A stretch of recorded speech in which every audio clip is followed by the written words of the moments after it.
The Thrustmaster TH8a, is it any good? Is €180 fair? Is it for you? How does it stack up against the competitive Fanatec SHH H-shifter? Does it make you faster? No. And all the mods, oh my, the mods. The Freak Show.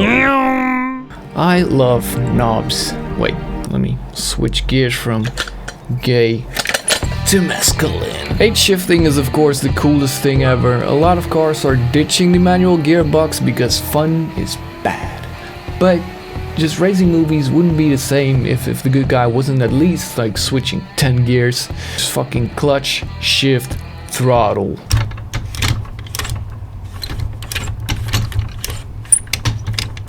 First question, is it for you? Well, if you play Assetto Corsa Competizione only, you only drive GT3 cars, then obviously not, because those cars have pedal shifters. But if you like cruising older cars in Assetto Corsa, or drifting, or rally racing group fucking B cars, then this is very much for you. You need to get, well, you don't have to, but this is about as immersive as it gets.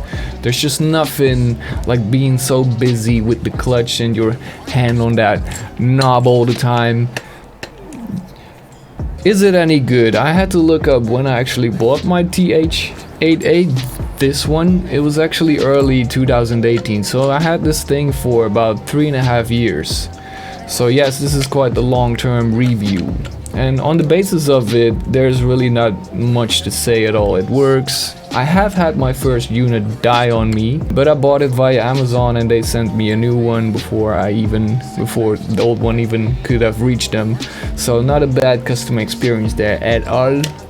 Even though of course Amazon is fucking evil. So that was still within warranty, luckily. Apart from that, I never had a misshift. That wasn't my own fault for not clutching early enough.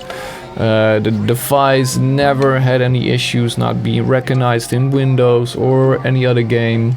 Other game than Windows. So all that works great. It just you plug it in with USB. It's plug and play, ready to go instantly.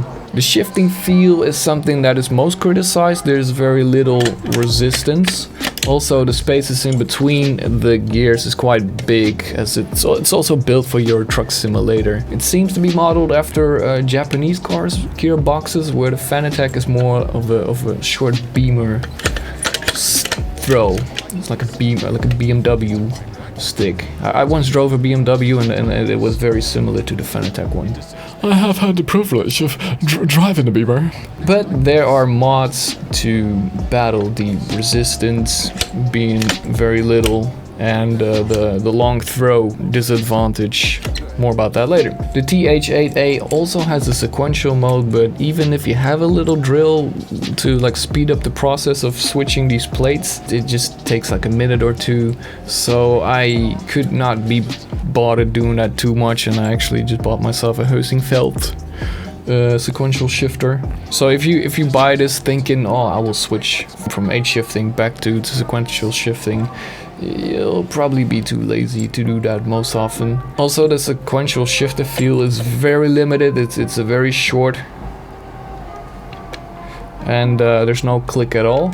So if you want a good sequential shifter, I would recommend the Aeologs or the Hosingfeld, but all of that is quite expensive for what it is, of course. But then again, you will get that great click, that, you know, gamer orgasm, sim racing orgasm, yeah. Now about your mounting options, the table clamp is actually great. It's not one that bends out of shape, as you see. Still very much 90 degrees there. And then you can take this one off and you can actually put 3 bolts thick, like what are they? M6 bolts. So yeah, that will be rigid for sure. And again, this one is 3.5 years old, so holds up great. What are your alternatives if you want H-shifting? So there's the SHH and the Fanatec shifter. There's another, something like H-flex or something, but that is just extremely expensive, so I haven't touched that. So I'm just a mere mortal. Let's look at shifter feel, the build quality, the mounting options and the price obviously. I have heard good things about the cheaper SHH, note that I've never tried it myself.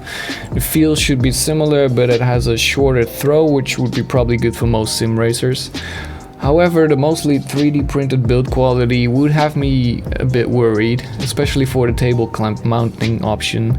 The aluminium option seems alright, so if you have an 80/20 rig, that should be a good option. It's a lot cheaper, so go for that maybe. But it's not a great looker all in all. I would say this does look better. It's just aluminium and black.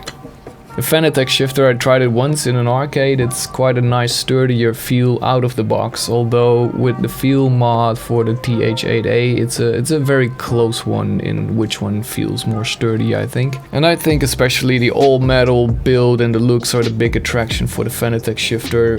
A table clamp is an extra 40 euros, so that does make it 300 euro total. A 20 euro extra if you don't have a Fanatec wheel, so I think I would only go for this Fanatec option if you already have an 80/20 rig, so that you don't need the table clamp, plus you already have a Fanatec base. A big note here is that the shifter has had some bad reviews of it breaking, although those do seem to be mostly from the previous older version, but just beware that it can happen. Luckily missing out on your H-shifter wouldn't mean that you cannot play anymore. I mean, you're actually quicker without. A big advantage on the Fanatec is the easy switch to the sequential mode, which again on this one is a bitch. You could of course just unscrew 2 bolts, but that still takes a minute. So yeah, this might be a difficult choice I think, but because it's quite a close battle. They all have their advantages and disadvantages, but I think all in all this is a good midway. Modifications, you can throw quite some more money at this thing. You can shorten the throw, like how long this is, by buying some different plates. I do recommend not to pick any 3D printed one. Mine broke because I tightened the bolts too much. Get an aluminium plate if you can. I used to have the Rigmotech short throw mod, but to be honest it's quite expensive for what it is. I don't have any short throw mod right now and I honestly don't really miss it. I mean, sometimes we just obsess over useless little upgrades, don't we? If you do use the sequential mode, then you can buy some cool knobs. Just make sure they are M8 threads because they need to fit on here.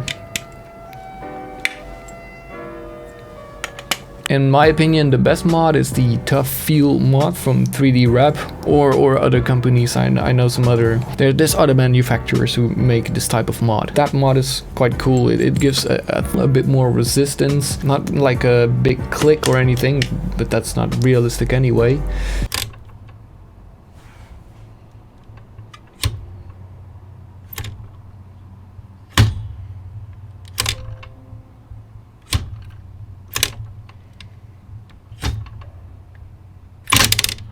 I had the older version of the 3D Rep mod, which wore out like completely, but the new version actually stays in good shape. So that I can recommend if you want to, if you feel like it's a bit too much of a toy. Alright, that was it. I hope I didn't miss anything. If you do have any additional questions, just let me know in the comment section. And if you like sim racing content, then of course don't forget to salt your dishwasher and tell your girlfriend or wife that she's beautiful. Have a great day.